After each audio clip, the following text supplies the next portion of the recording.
Bem-vindos ao JKCast, o podcast de economia, finanças e investimentos, com José Cobori. Sejam todos muito bem-vindos a mais um episódio do JKCast. Após algumas semanas afastado devido a alguns compromissos, foi até repostado alguns episódios antigos, né? Muitos de vocês até agradeceram aí, acharam bom. Quem está assistindo pelo YouTube reassistiu os episódios, quem está escutando nas plataformas de podcasts reescutaram os episódios, né? Então são temas que, apesar de antigo, se mantém sempre muito atual, porque a economia funciona em ciclos e o mercado também. Então vale a pena rever alguns conceitos, tá ok? O Ed não está hoje aqui comigo porque ele está viajando, né? Ele até passou aqui para fazer a imersão, passou alguns dias aqui comigo e já viajou em seguida com a esposa dele. Então ele não está aqui, eu falei com ele hoje, ele estava meio a trabalhar na rua, em outra cidade que não a dele, e aí não vai conseguir participar nesse episódio de hoje, tá ok? Então hoje eu estarei sozinho. Perguntas em áudio e texto para o WhatsApp 61 981 17 0005. Pessoal, novamente, mandem perguntas entre 40 segundos e 1 minuto, tá? Ou textos que a leitura também dure aí 40 segundos a 1 minuto. Porque está vindo ainda muita pergunta aí de 2 minutos, 2 minutos e meio, 3 minutos, tá? Então tentem aí enquadrar aí a pergunta de vocês sendo mais objetivo nesse prazo de tempo, tá ok? Porque a equipe só me informa aqui que teve e nem me passa, tá joia? Então eu agradeço aí se vocês puderem. E está vindo poucas perguntas assim de pessoas que nunca participaram, tá? Tá vindo muita pergunta ainda de pessoas que estão sempre participando. Não que eu não queira responder, né? Mas se eu ficar respondendo a pergunta sempre das mesmas pessoas, isso acaba virando um programa particular, né? E não é essa a intenção, tá ok? A intenção é atingir a maior parte de vocês, tá joia? Bom, eu fiquei afastado porque teve aqui a imersão em fusões e aquisições e valuation, que foi aqui em casa, né? Aqui na minha residência em Brasília.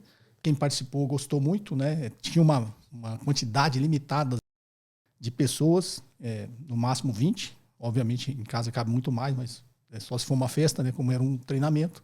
A gente reduziu aí o número de pessoas para que todos pudessem, primeiro, ficar confortáveis, né, não houvessem aglomerações, e eu pudesse também interagir com todo mundo e dar a atenção que vocês merecem, tá ok? Então foi muito bom, o pessoal gostou bastante.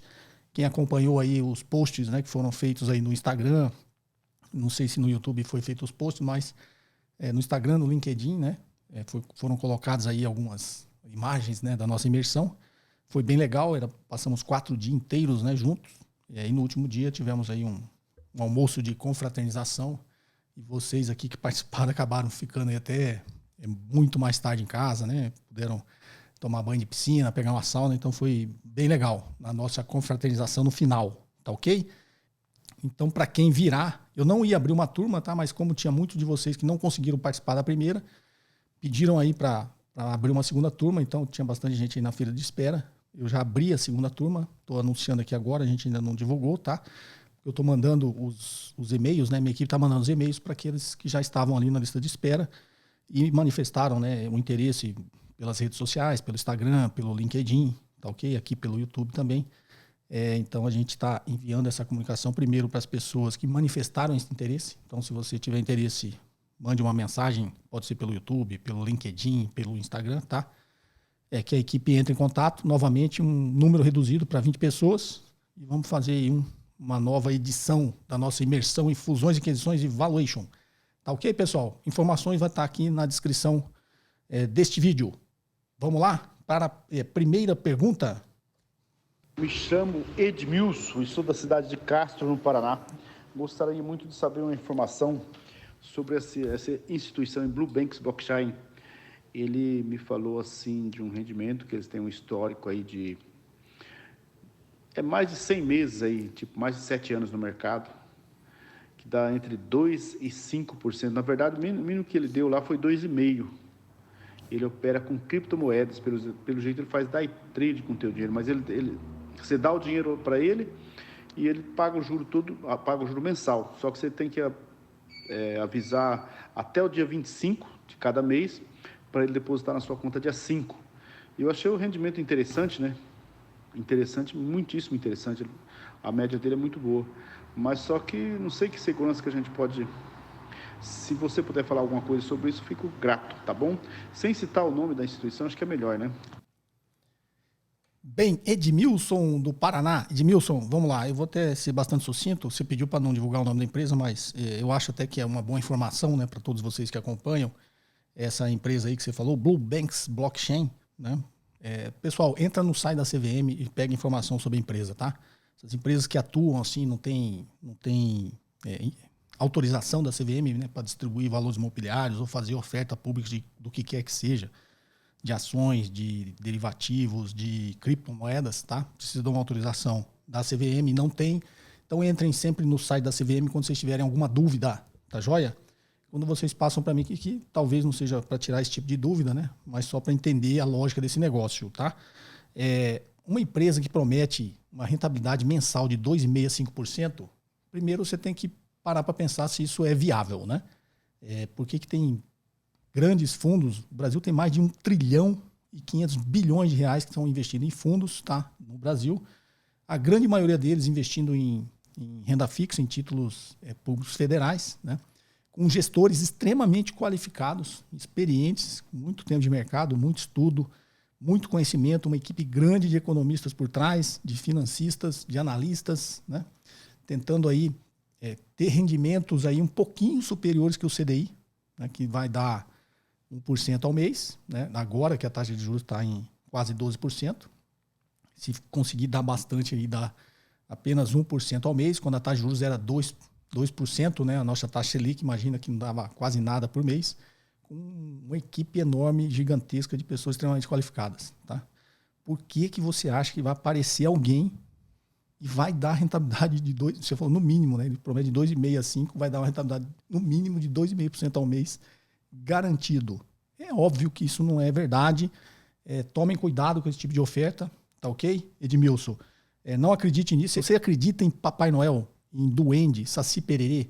Então não acredita nesse tipo de oferta, que é a mesma coisa, tá? Isso só funciona no reino da fantasia, e geralmente nesse reino da fantasia quem ganha dinheiro é o cara que está te oferecendo isso, e nunca um investidor, tá? Vai ser como qualquer esquema fraudulento. No início vai captar muita gente, ele vai pagar essa rentabilidade, porque é um esquema de pirâmide, né? Quando tiver mais gente entrando, ele vai ter dinheiro para ficar remunerando essas pessoas com esses 2,5% ao mês. Isso vai acabar girando, né? Se espalhando essa notícia, vai entrar mais gente. Uma hora, quando o negócio se inverte, né? Tiver entrando menos gente do que saindo, o negócio desmorona, tá? Então tomem cuidado. Qualquer coisa, qualquer tipo de oferta que vocês recebam, que pareça estranha, ou até as que pareçam normais, entra no site da CVM, consulta, né? Entra no site da Ambima, entra no site da Bovespa, vocês vão consultar. Mas o órgão que regula e fiscaliza o mercado é a CVM, a Comissão de Valores Mobiliários. Entra lá, consultem, porque ninguém, tá, pode fazer nada no mercado de capitais sem a autorização da CVM. Tá ok? Essa é a minha recomendação. Não acredite em duende, não existe. Tá joia? Vamos à próxima?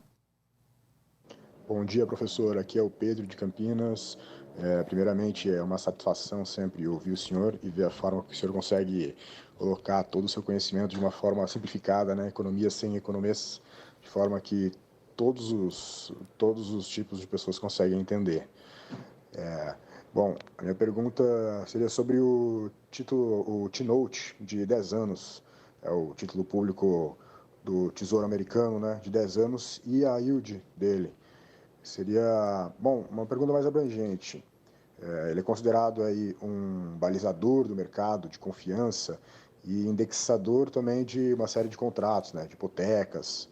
E gostaria de que o senhor explicasse um pouco melhor a dinâmica dos títulos americanos, em especial o T-Note de 10 anos, e o porquê que ele tem esse caráter qualitativo para o mercado, e se é possível, inclusive, fazer dinheiro com ele. Entrar nele enquanto as taxas estão altas e caso haja um fechamento da curva, digamos assim, agora com uma inversão de curva, se é possível fazer dinheiro com uma posição dessas, com o T-Note. Um abraço, tudo de bom. Bem, Pedro de Campinas. Vamos lá, Pedro. Você fez uma pergunta um pouco técnica, eu vou falar sob o ponto de vista que a gente inclusive utiliza esses títulos para fazer valuation de empresas, né? Quando a gente faz o custo de capital nominal em dólar, geralmente eu faço isso e uma boa parte do mercado faz, depois transforma esse custo de capital em reais, tá? Por uma série de motivos que eu explico nos cursos, né? quando eu dava aula no IBMEC, né, de finanças, para meio de finanças, que eu dava aula de fusões e aquisições, dava aula de avaliação de empresas. E no meu livro tem um pouquinho sobre isso. Eu não lembro se nessa parte específica que eu detalho tudo isso aí está no meu livro, mas isso tem algum curso, principalmente quando eu falo de ações, do porquê a gente faz o valuation em dólar, tá? Então isso vai casar um pouquinho aí com a sua dúvida, né? Bom, os títulos do Tesouro Americano são as Treasury Bills, as Treasury Notes, as Treasury Bonds e as TIPS, as Treasury Inflation Protect Securities. São, geralmente, mais ou menos quando se compara com as nossas LTNs, LFTs, NTNBs, não é isso? Que é as TIPS, né, as Treasury Inflation Protect Securities, ela funciona exatamente como a nossa NTNB e os outros títulos também, tá? Então, por que os Treasury Notes? Na realidade, a gente usa as T-Notes, né, os Treasury Notes, de 10 anos para fazer o valuation das empresas quando a gente faz o cálculo do custo de capital nominal em dólar, tá? Eu vou explicar o porquê a gente usa as Treasury Notes de 10 anos. Tem alguns valuations, porque o Tesouro Americano lançou há um tempo atrás umas Treasury Notes de 20 anos, tá? Então, teoricamente, isso seria, na teoria, tá, um título melhor para você utilizar no valuation, mas não usa porque não tem ainda tanta liquidez igual as T-Notes de 10 anos, e não tem um prazo para você fazer o cálculo, né? Um prazo histórico, tá? Então, geralmente, esses valuations, principalmente os próprios americanos, né?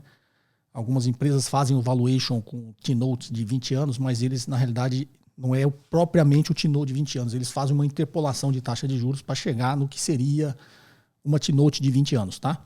Porque não tem histórico, obviamente. Tá ok? Então, por que se usa os T-Notes de 10 anos, né, no valuation, que vai, inclusive, responder a sua dúvida, né? As Treasury Notes 10 anos, ele é um título que é o mais utilizado, tá? Por quê? Porque aqui, apesar das contradições teóricas, né, para a gente usar no valuation, ele é o título que tem mais liquidez, né? Ele tem alta liquidez. Por ter alta liquidez, ele, obviamente, ele é uma referência do risco soberano americano. E porque tem alta liquidez também, ele tem um menor nível de risco, tá ok? Obviamente, ele tem risco de oscilação de taxa de juros, tem risco de reinvestimento. Teoricamente não poderia ser utilizado, mas é o título que mais reflete o risco soberano dos Estados Unidos. E o título que tem mais liquidez. E, obviamente, por tudo isso, é o título que tem o menor nível de risco. Então, por isso, as pessoas operam e utilizam ele, né? No caso aí você falou das hipotecas, no caso que eu estou falando dos valuations, utilizam esse título para ser uma referência, uma proxy, né? Para você fazer os seus cálculos. Tem como você operar o título? Tem. Só que você tem que tomar cuidado. Por que você vai operar um título do Tesouro Americano? Né? Quando você fala operar, você está fazendo operações especulativas de alto risco, tentando imaginar o que seria uma alteração na curva de juros futuro para você ganhar dinheiro. Você precisa ter, primeiro, muito conhecimento, e os títulos têm muito mais liquidez que os títulos do Tesouro Nacional aqui, tá? Então, se você tem capacidade de fazer isso lá, por que você não faz com os nossos títulos, né? Com as LTNs, as NTNBs?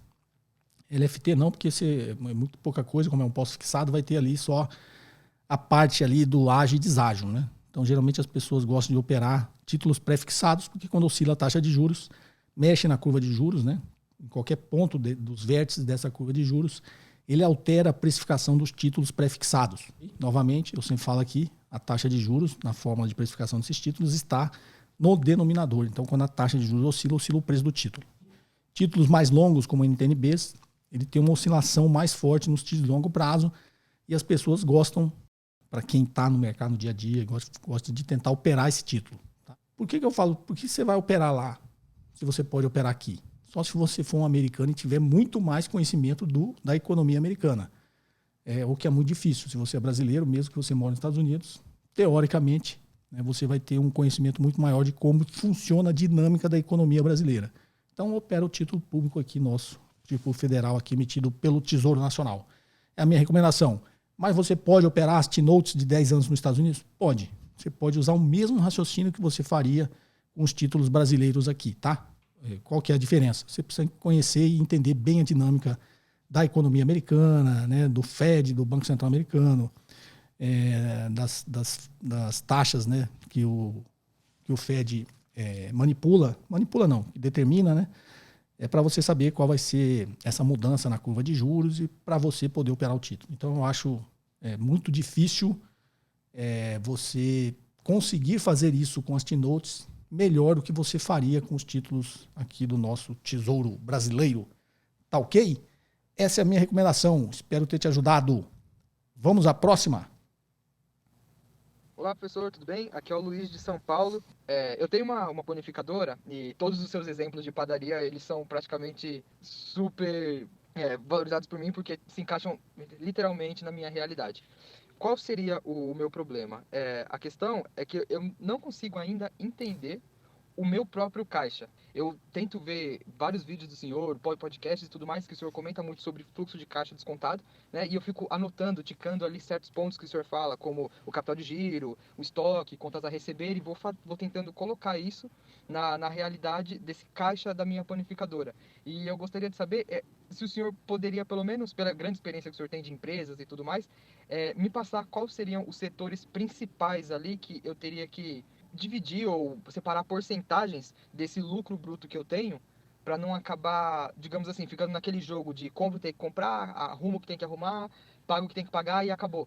Eu gostaria um pouco mais de, como é uma empresa ainda pequena, olhar ela de uma forma mais profissional, mais correta, logo no início, para quando tudo isso recorrentemente crescer, acontecer de uma forma, de um viés positivo, eu já ter um norte, não começar a arrumar bagunça depois que a bola de neve ficou muito grande. A pergunta ficou meio longa, mas eu gostaria muito que o senhor me respondesse. Obrigado. Bem, Luiz de São Paulo, realmente sua pergunta ficou longa. A equipe mesmo assim mandou, falou que depois ia editar, né, para tentar reduzir um pouquinho a sua pergunta, porque acho que esse assunto atende bastante gente. E eu vou dar o exemplo da padaria, que é exatamente o seu. Então não vai ser um exemplo, né, vai ser o mundo real, tá?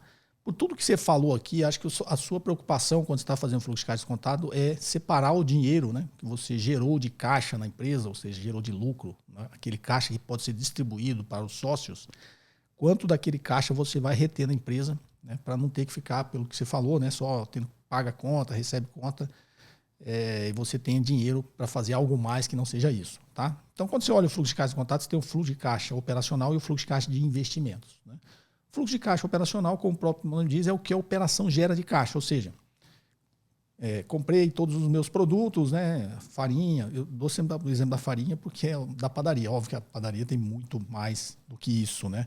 A farinha talvez, o pãozinho é só para chamar o cliente, né, para consumir outras coisas na sua padaria. Então, só como exemplo, né, você vai ter que ter a farinha, presunto, queijo, que você vai vender no balcão de frios, as balinhas que estão lá no seu caixa, né? Se você vende cigarro, se você vende salgadinhos, né? Salgados fritos, serve café da manhã, você vai ter toda uma estrutura para servir esse café da manhã, tá ok? Então, você vai fazer toda a conta de todo esse custo, né? Tudo que você compra, né? Tudo que você vai precisar para processar isso aí, e depois o que você vende é a receita líquida da empresa, né? Então, se olhar na DRE, receita líquida, que é a receita bruta menos os impostos sobre vendas, né? Então, receita líquida e depois vem as despesas operacionais, lucro operacional. Quando você joga no caixa, tem algumas alterações que você faz. A gente geralmente parte do EBITDA, né? Que é o Earnings Before Interest, Tax, Depreciation, Amortization. Lucro antes dos juros, dos impostos, da depreciação e da amortização. Por que eu falo assim em inglês? Porque quando você for olhar em qualquer demonstração financeira, porque a maioria de vocês que assistem aqui é investidores, né? Estão no mercado de capitais financeiros, você vai ver essa sigla, tá? Infelizmente, tudo que você vai ver é a sigla em inglês. Eu falo infelizmente, tem gente que é meio, né? Por que fala tudo em inglês? Porque se você é investidor, você vai ter que olhar isso. Você trabalha com M&A, com fusões e aquisições, como é o meu caso, sempre tem um investidor estrangeiro e sempre vai ter uma demonstração financeira em inglês, tá? Então é bom que a gente vá acostumando com esses termos, né? Então você parte lá do EBITDA, que é o lucro operacional antes dos juros, dos impostos, da depreciação, da amortização. Você tira ali a depreciação só para calcular o imposto de renda, quando você vai pagar, né? Aí você tira a depreciação, chega no EBIT, aí você calcula o imposto de renda, você chega no NOPAT, Net Operating Profit After Tax, lucro operacional após os impostos, né? Depois dos impostos, tá ok? Aí você volta a depreciação, você acha o fluxo de caixa operacional. O que é esse monte de letrinha que eu falei e essa lógica está te dizendo? Está te dizendo o que a operação, o negócio padaria gera de caixa para você. Aí qual o raciocínio você tem que fazer? Qual é o meu fluxo de caixa de investimentos? É exatamente o que você tem que investir para que esse fluxo de caixa operacional ele tenha, ou seja, ou ele se mantenha ou ele cresça. Porque se você não fizer investimentos, esse fluxo de caixa operacional seu tende a diminuir. Então, o que eu preciso investir na empresa para essa operação continuar gerando caixa, no volume que eu quero, que eu desejo, seja manter ou crescer? Eu preciso investir. Você precisa investir em quê? Que a gente chama de CAPEX, investimento em bens de capital. De 5 em 5 anos eu tenho que trocar o forno, né? De 5 em 5 anos eu tenho que trocar o balcão de frios, eu tenho que investir em equipamentos. Você conhece do seu negócio, você vai saber de quanto em quanto tempo você vai ter que fazer esses investimentos em bens de capital. O recorrente todo ano que você tem que investir para manter esses bens de capital, manutenção de ativos, esse tipo de coisa. Então esse é um fluxo de caixa de investimento do CAPEX, o Capital Expenditure, que é a despesa de capital. E também você vai calcular ali a necessidade de capital de giro. Quando você está projetando no longo prazo, é a variação da necessidade de capital de giro. Que também na sua pergunta estava inclusa aí uma dúvida sobre isso, né? O capital de giro nada mais é aquilo que você tem que manter dentro da empresa para cobrir o descasamento de prazos, né? Por isso que eu sempre dou o exemplo intuitivo para você entender, e geralmente a gente faz assim também nas grandes empresas, porque no final das contas é isso que interessa. Tem outras contas no ativo de passivo que você tem que usar, mas grosso modo você pega contas a receber estoques do ativo menos fornecedores e salários do passivo. Então, o ativo circulante operacional menos o passivo circulante operacional. Quando você fizer essa conta, você chega na sua necessidade de capital de giro. Se você fizer do ano que vem, você vai ter uma outra necessidade de capital de giro. Aí um menos o outro, você vê a variação. Se a sua empresa vai crescer, você vai ter que investir mais em estoque, mais em crédito, em contas a receber. Obviamente, essa sua necessidade vai crescer. Então, você tem que reservar esse montante que você achou nesse cálculo para o seu caixa, que, como você imaginou, né, contas a receber estoques menos fornecedores e salários. Fornecedores e salários, ele é exato, né? Você comprou lá do seu fornecedor, vai chegar a fatura para você pagar. Todo mês tem a folha de pagamento para você pagar. E, na maioria das vezes, você não conseguiu ainda transformar o seu estoque, você não conseguiu vender o seu estoque, aquilo que você vendeu a crédito, que está no contas a receber, você não recebeu ainda. Então, aquilo não virou dinheiro ainda. E isso aqui, invariavelmente, está ali te pressionando. Então, por que você faz essa conta? Porque você vai ter que ter um montante no caixa da sua empresa para fazer frente, né, a esses fornecedores e salários que está ali, religiosamente no dia você vai ter que pagar, e você paga esse caixa que vai te proteger porque você não transformou esse outro lado em dinheiro, contas a receber estoques, né? Então você vai, se você fez direitinho a conta, existe uma disciplina que eu também dava no IBMEC, que é a administração estratégica do capital de giro. Aqui eu estou falando grosso modo, tá? Mas para quem faz realmente uma administração estratégica, você está mudando esses negócios, né? Você tem vários cálculos, você faz isso todo dia, tá? Porque não é interessante você deixar muito dinheiro no caixa sem rentabilizar. Então, as grandes empresas, obviamente, ela faz um cálculo muito mais apurado ali, né? Para que esse caixa esteja sempre rentabilizando, tá? Mas, grosso modo, aí na sua padaria, faça essa conta, porque esse caixa que você destinou vai pagar, né? Se você fez a conta direito, quando esse caixa começar a diminuir aqui, que você está pagando fornecedor de salário, é a hora que esse outro lado começa a virar dinheiro e começa a encher esse caixa. Então, esse caixa, se você fez a conta certa, ele vai diminuir e vai aumentar. Vai diminuir e vai aumentar. E não vai deixar você atrasar fornecedor e salário, tá? E vai te dar um fôlego para você receber aqui, seu contas a receber estoques. Então, a lógica do capital de giro é esse, tá? Então, fluxo de caixa operacional mais o fluxo ou menos, né? Você faz mais porque aqui é o sinal trocado, tá?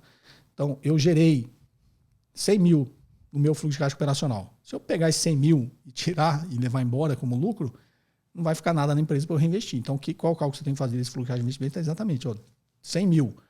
Mas o meu fluxo de caixa de investimento é 20 mil. Então, 20 mil fica na empresa para fazer os investimentos em bens de capital e capital de giro. E o que é o fluxo de caixa livre é a diferença, é 80.